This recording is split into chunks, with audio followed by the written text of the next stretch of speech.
Sajda oyatlarini eshitgan yoki o'qigan kishi sajda qilishi kerak ekan. Shu haqida to'liqroq ma'lumot bersangiz.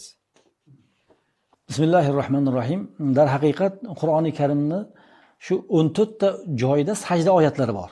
Ya'ni Qur'on o'qiyotgan odam, xatm qilayotgan odam shu oyatni o'qidimi, shu sajda qilish kerak bo'ladi. Zimmasiga sajda qilish vojib bo'lib qoladi. Yoki eshitdimi, sajda qilish vojib bo'lib qoladi. Uni ma'nosini biladimi, bilmaydimi farqi yo'q.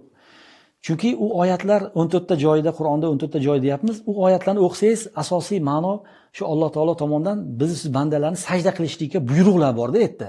Ya'ni sajda qilinglar degan ma'no bor. Shunaqa ma'noni endi banda o'qigandan keyin, garchi ma'nosini tushunmasa ham, u demak sajda qilishga buyurilgan endi u. Sajda qilish vojib. Hatto hadisda keladi, Rasululloh sollallohu alayhi vasallam aytadilar, sizlardan biringiz agar sajda qiladigan bo'lsa, sajda oyatini o'qib sajda qiladigan bo'lsa, shayton uni ko'rib qattiq yig'lab qochar ekanda. Aytar ekanki, "Ey voh, mana bu banda, bu inson sajda oyatiga buyurildi, mana oyatni o'qib turib sajda oyatiga buyurildi-da, bu sajda qildi bu. Mana valahul janna. Bunga jannat bo'ladi. Menga sajda qilishga buyurilgan edim" deb shayton o'zini. "Menga sajda qilishga buyurilgan edim, men lekin osiylik qildim, isyon qildim, sajda qilmadim. Fali annar" deydi hadisda. Ya'ni menga endi jahannam bo'lsin. Jahannam bo'ldi menga. Men jahannamiy bo'ldim degan mazmundagi hadis endi bu.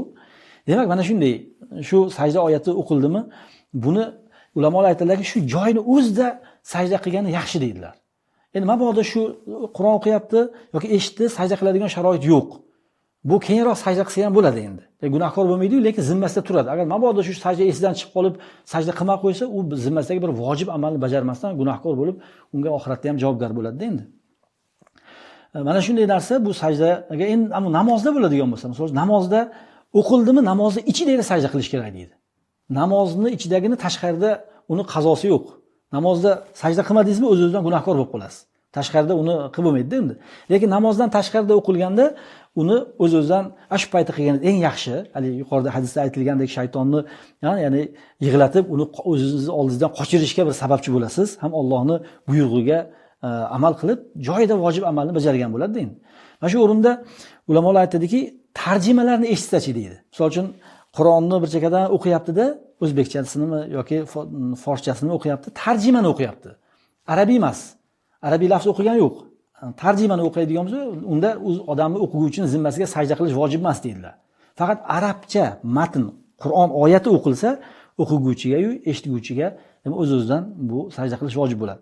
Endi qanday sajda qilinadi desa, buni kayfiyati oson. Bitta sajda qilinadi, bitta. Ya'ni u odam tahorat bo'lishi kerak, qiblaga qarab, xuddi namozga qanday tayyorgarlik qiladigan bo'lsa, xuddi shunday qiladi-da.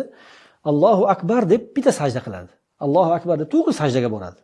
Sajda qilib, sajdada 3 marta subhana robbiyal a'la, subhana robbiyal a'la, subhana robbiyal a'la deb, ya'ni Allohu akbar deb shuni qaytadi. Bo'ldi, mana bitta sajda. Bitta sajda, boshida bitta Allohu akbar bor, oxirida bitta Allohu akbar bordi. Hali sajdadan turgandan keyin attahiyot o'qish yo'q yoki salovat o'qishlar yo'q, faqat bitta sajda xolos. Mana shunday. Bitta, uni misol uchun xolasa o'tirgan joyda ele shundoq qilsa ham bo'laveradi. Yoki masalan tikka turgan bo'lsa, tikka turgan qilsa ham bo'ladi, farqi yo'q. Uni alohida bir tikka tur degan bir buyruq ham yo'q. Muhimi bitta sajda. Sajda bo'lsa bo'ldi. Demak, sajda mana shulardan iborat. Allohu a'lam bissavob.